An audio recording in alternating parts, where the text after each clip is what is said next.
સુરતના ગામડાઓમાં વસતા ઘરવિહોણા અને જર્જરિત ઘરોમાં રહેતા પરિવારોને પાકા આવાસ અને પાયાની સુવિધાઓ ઉપલબ્ધ કરાવવાનો ઉદ્દેશ ધરાવતી પ્રધાનમંત્રી આવાસ યોજના અંતર્ગત કામરેજ તાલુકામાં મહત્વપૂર્ણ પગલાં લેવાયા।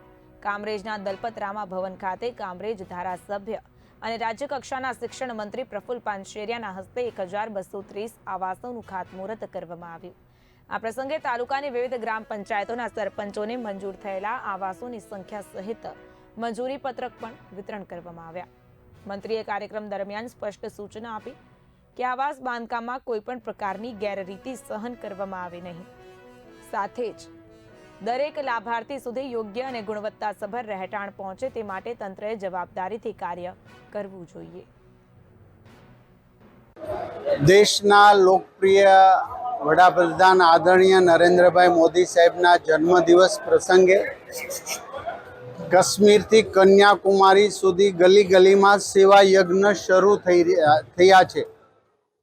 રક્તદાન કેમ્પોના વર્લ્ડ રેકોર્ડ પણ કાલે બની ચૂક્યા છે।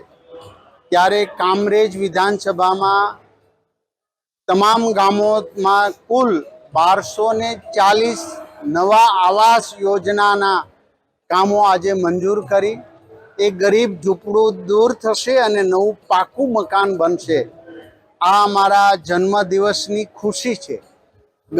આદરણીય નરેન્દ્રભાઈ મોદી સાહેબના એક સ્વપ્ન છે કે ભારતના અંત્યોદય સુધી યોજનાનો લાભ પ્રાપ્ત થાય।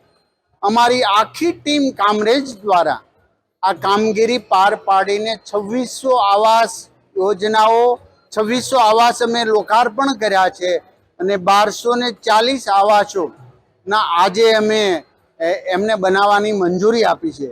ત્યારે કામરેજ અમારું ઝીરો સ્લમ યોજનાની અંદર આગળ વધી રહ્યું છે ને અમારો સંકલ્પ એ જ છે નરેન્દ્રભાઈ મોદી સાહેબના બર્થડે નિમિત્તે કે અમે અમારા સેવાના યજ્ઞો આ જ રીતે અમે શરૂ રાખીએ।